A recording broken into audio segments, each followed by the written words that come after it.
All right, so I'm Brian Garcia Larson. I live in Chandler. My sons went to high school here at Chandler High. So a little bit about me. I'm going to tell you where I'm at right now, and then I'm going to tell you how we got here. So I'm going to kind of give you a quick scenario of present day, and then I'm going to get super vulnerable with you guys and really share my story of when I was your age and what I've gone through and how I've gotten to where I'm at today. So this picture was in Lifestyle Magazine of 2022. I was one of the men at Chandler. Here's my family. There's my sons that went to Forks Up, Michael Franklin, wherever he's at. Arizona State. I'm a proud Arizona State dad. There's my wife. She teaches high school as well in Chandler Unified. There is, if you know that guy on the right, I think he spoke here last week, Anthony Robles. So a couple of things that as far as the pillar of the community, I'm a Fiesta Bowl committee member. I got the honor of hosting Anthony Robles and his family at the parade. On the left there is his mother. There's my wife, myself, Anthony's wife and son, and him. So, right, who's your sphere of influence? Who do you hang out with? There's an award that I just got in the last couple weeks for hospitality. Right, we give back and we do things for the community. There's a little side of the thing. So currently I am, well, I'll tell you some of the other boards that I'm on in a minute, but I want to get to my story. So the things I'm going to talk to you about, write these down because I'm sure they'll be on your your quiz. But I want to talk about our pain is our power, right? A lot of the things that we've had to go through in our life are painful, right? But the lesson is in the loss, and what we learn from what we've had to go through is going to give us power for later. Second thing I want to ask you to ask yourself is what am I made for? Right? What was I made for? And the third thing is can I keep picking myself back up? When times are tough, can I get back up? Okay? So we're gonna go back about a long time.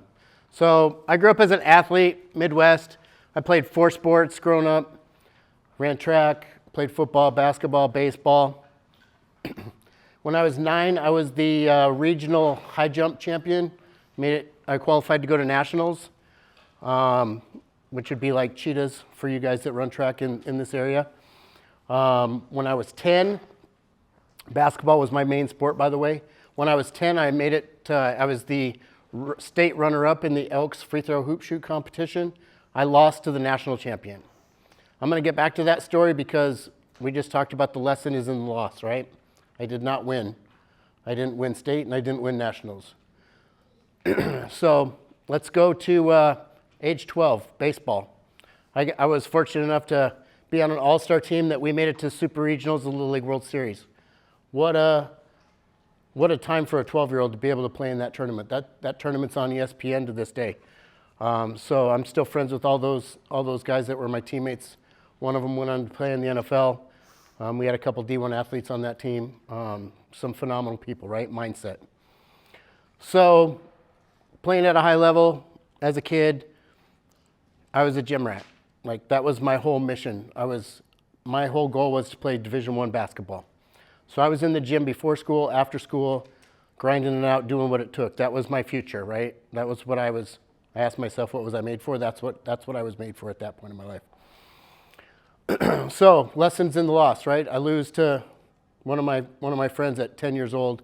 I can remember driving home in the back seat of my parents' car, 3-hour drive, and I was just thinking how I wasn't equipped to win that competition, meaning somebody else had put more time in the gym, they had put more time in, they had shot more shots than I did, they were more prepared than I was at that point in my life. And I was thinking about that, and I'm like, I'm never going to put myself in this situation again, right? I'm not going to get outworked because getting outworked, if we outwork someone, that takes no talent, right? Showing up takes no talent. Being early takes no talent, right? So you show up for the things that will give you talent. So let's fast forward. We got any sophomores in the room? A couple sophomores? All right, perfect. So I'm going into my sophomore year of high school. I'm going to a basketball camp. And you guys know what my goal is, right? I'm going to college, right, to play ball. So I get to camp. Guess who's there? The kid who beat me when I was 10 years old. I broke 2 camp records. One of them's free throws. I shot 90% that week. I was on the all-star team. My parents came up. And I remember that day, like, breaking those records really, to me, was something that I expected I should do because I put the time in. I was actually prepared for that camp, right? So the lesson was in the loss before. Now I said, okay, I learned, and I worked towards what I wanted to do. So we're at my grandparents' house. We're having sandwiches afterwards. My mom, my stepdad, my grandparents, and my girlfriend came up. My girlfriend says, Brian, I need to talk to you. We go downstairs to my grandparents' house. That's where I stayed. That was where my room was. And she goes, Brian, I'm pregnant. There's me at 16 years old. I'm a sophomore. So keep in mind everything that I'd worked for, right? Being an athlete. So I go into my sophomore year. And we go back up, by the way, to have sandwiches. And I don't know if you've ever held anything from your parents, but we went up like nothing had happened. Like, not having that conversation that day, right? So I had to tell my parents about 2 months later because guess what? We had to, right? Like, it was obvious at that point. My mom was the head counselor at the Crisis Pregnancy Center at the time. My mom was devastated. My mom had put everything into me to help me hit my goals. And I've never felt so disgraceful to my family or that I'd ever let my parents down like I had at that point in my life. So we go into my sophomore year. I play basketball. March 1st was when my little girl was born of my sophomore year. March 2nd, I played my last high school basketball game. At that time, I didn't know that was going to be my last basketball game. 2 days after that, my girlfriend's dad sits me down and says, Brian, what are your intentions? Keep in mind, I'm 16. I wasn't equipped to handle that question. But guess what? It was a real question, right? I made adult decisions to have a child. Now it's time to make adult decisions to figure out how to handle that. I said, well, I'm going to be here for your daughter. I'm going to be here for my daughter. I said, I don't really, what do you mean by that? And he goes, Brian, you have 2 options. He goes, you can get married, you can do the honorable thing and marry my daughter, and life goes on as we know it. 16-year-old Brian says, what is my other option? And he says, you can walk out that door, and when you turn 18, we'll take you to court and see what rights you have. I grew up without my biological father in my life. He'd never seen me play at one sporting event in my life. I knew I did not want to be that parent. 6 weeks later, I was married, sophomore year of high school. I was married. I got emancipated. For those of you that don't know what emancipated means, I was my own guardian, right? I was my own adult. I moved to government Section 8 housing. I was on food stamps, and I was working 2 jobs washing dishes for $3.25 an hour. Guess what I had to ask myself? What was I made for? Was I made for this? Was I, all this time of being a gym rat and pushing and pushing and pushing to get better, was I made to wash dishes the rest of my life? Be a statistic of a teen parent? No. So I go to work. I realized the first week that washing dishes was not something I wanted to do as a career path, right? I don't know if any of you have washed dishes at a restaurant, but it's probably the nastiest thing ever. You leave with your shoes soaked, your hands are all pruned, and it's just a nasty smell constantly. So a week into that job, I asked my boss, I said, what's next for me? He goes, what do you mean, what's next for you? Keep in mind, I'm a 16-year-old kid, right? Sophomore in high school. And all I could think about was I was made for more. And I told him, I said, I was made for more. He goes, well, right now you were made to wash dishes. So he goes, have a nice day. So I'm like, okay. What kind of skills did I have at that point in my life? The only skills I had was I had to fall back on being an athlete, right? What do athletes know how to do? They know how to push through pain, right? Pain is your power. They know how to show up early. They know how to outwork the person next to them, right? And that's what I did. I figured out who was making more money than myself at the restaurant, and I was figuring out how to learn that skill. So let's fast forward 6 months. So I'm at the beginning of my junior year of high school. The cooks, it's a blizzard. I grew up in South Dakota. It's a blizzard. The cooks are out back doing who knows whatever they're doing back there. And a ticket comes up. No, can't find the cooks. I knew where the cooks were, but guess what? That's my opportunity, right? I was made for more. So I go back and cook the best chicken enchiladas I've ever cooked in my life at 17 years old. And the waitress comes back and she goes, Brian, did you cook these? I go, yes, I did. And she goes, wait right here. She goes and gets our GM and she goes, hey, he cooked these. I don't know where my cooks are. I knew where the cooks were. I wasn't going to go get them though because I wanted an opportunity, right? You got to fend for yourself sometimes. I said, yes, sir. I said, I'd really like an opportunity to learn how to cook. He goes, Brian, it looks like you already have. Your next shift is back here behind the steam table cooking food. And I got a raise. So how did I do that in 6 months? Just figured it out, right? I just tried to work harder than the people next to me and learn a skill. I was just trying to learn the next skill. So guess what? Young Brian goes, I'm cooking for a month. Guess who goes to his boss and says, what's next for me? He's like, what is wrong with you, right? Like, what is wrong with this kid? Guess what? By the time I graduated high school, I was the kitchen manager. I was doing the food orders and I was running the kitchen. Graduated on time with my class. By the time I was 20, I got out of government housing. I got off food stamps and I bought my first house. Why? I went to work, right? I didn't sit back and go, oh, yes. Watch the news and go, oh, I'm a statistic of a teen parent, right? I said, no, I was made for more. I didn't listen to all the noise. I didn't listen to the people that wanted to put me down and make fun of me for having a kid when I was 16 years old, right? I surrounded myself with people that were saying, we got you, let's go, right? So, what was I made for? Can I keep getting up? And you got to use that pain as your power. Everything that I have is logoed. We talk about be your authentic self. Everything that I have is my brand. That's my company.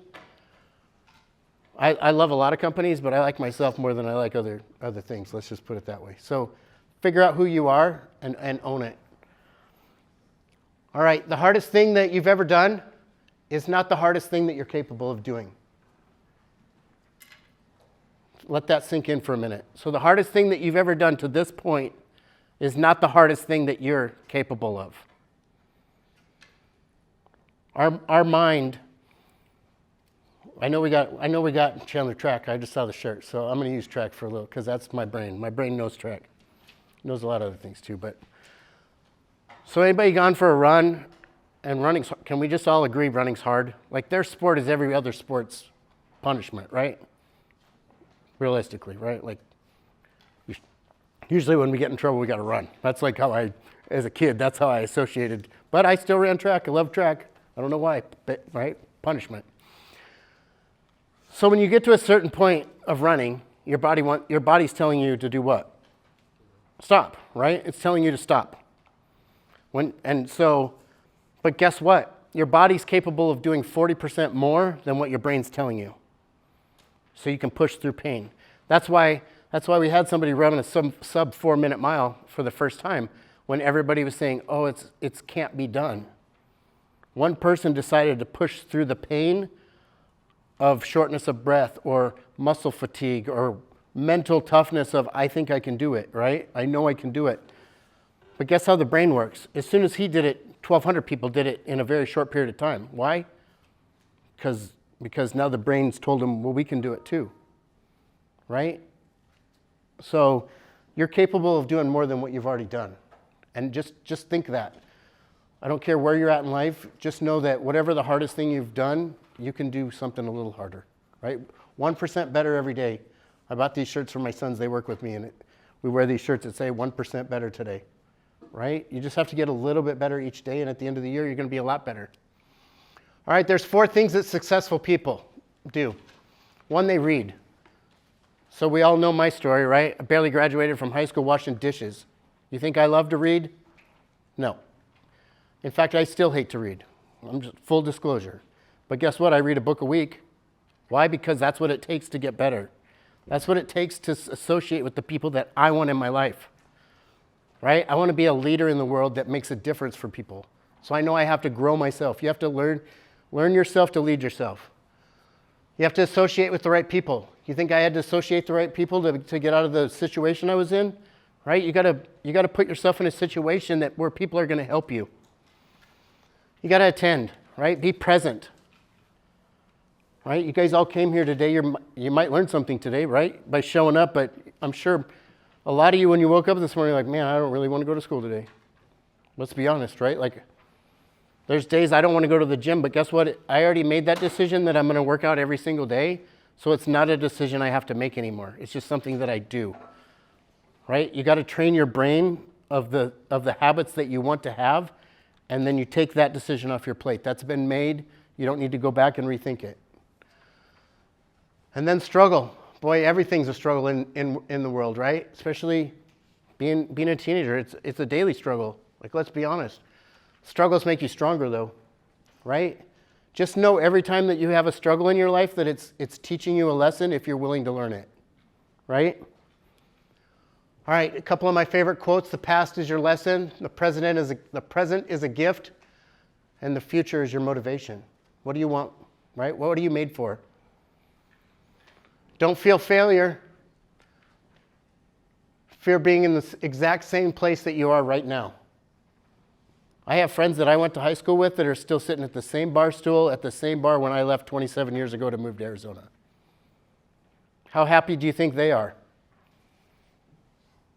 I know they can tell me probably what's happened on every episode of, SVU or whatever it is. But I promise you haven't read a book in the last 30 years. All right, so be intentional, right? Own your future. Be intentional with what you want to do. The Ivy Lee method is a beautiful thing. If you want to Google that later, write that down, Ivy Lee method. So what that entails is you write down your top 6 things that you want to accomplish tomorrow. Did you notice I didn't say today? Because guess what? When we get up, we want to already know what we're doing today, right? Because we don't want our brain to get in the way of our activities. Does that make sense to everybody? If we know we get up and it's like, hey, this is what I have to do today. Think about it. Are you more productive Monday through Friday when you know you have to be at school? Or are you more productive on Saturday and Sunday when you're like, probably Monday through Friday because you have a system in place, right? Saturday and Sunday, you have to come up with your own system.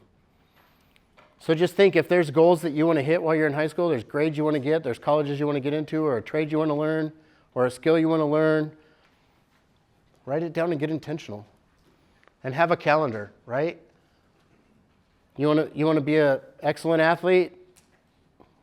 Go work out before school, right? Get intentional. By the way, write your goals down. If you write your stuff down on a daily basis, like the Ivy Lee method, you're 40% more likely to hit those goals and that activity. So 3 books that I recommend to everybody, any age. Left is The Miracle Morning by Hal Elrod. I am religious about The Miracle Morning. I was at the gym at 4 o'clock this morning. I'm usually there by 4:30, 4:45. But guess where I needed to be this morning at 7 a.m.? That's not an excuse not to work out in the morning. It just means you got to go a little earlier, right? I know I have to fill up my cup every single day, or I'll never be able to help anybody fill theirs. So I knew I was talking to, 600 kids today. I wanted to make sure that thing was overflowing when I come here, right? This is Chandler High School of Champions, right? So guess what? Reading every morning, exercising, meditating, visualization, those are all things that are in that book. Cash flow quadrants, got to know where your money is in this world. We are so financially illiterate in this country, and we shouldn't be, right? We have more resources than anybody in the world for the most part. So I want to touch on this just real briefly. E, that's your employees, right? Like most of us, if you have a job, you're an employee, right? You work for someone else. You're trading your time for their money. Does that make sense? And guess who decides how much money they give you? They do, right? You don't get to control that part. Next thing is you go down to S. That means you're self-employed. So you have a little bit more control of the money part, but guess what? You take a day off, you don't get paid because you're self-employed. You're working for yourself now.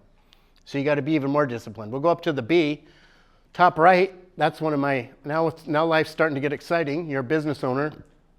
What that means is you might be able to take a couple days off. You got some money coming in. You might have staff, or you might have a system where you're getting money coming in. And then my favorite's an investor. That's the people on the bottom right. That means that you have a system and process in place where you're not trading time for money, and you're getting paid for activities that you're really not doing, right? You invested. There's all my contact information. I want to leave you with my favorite quote in the world. Is from Michael Jordan. It says, "I have failed over and over and over in my life, and that is why I succeed."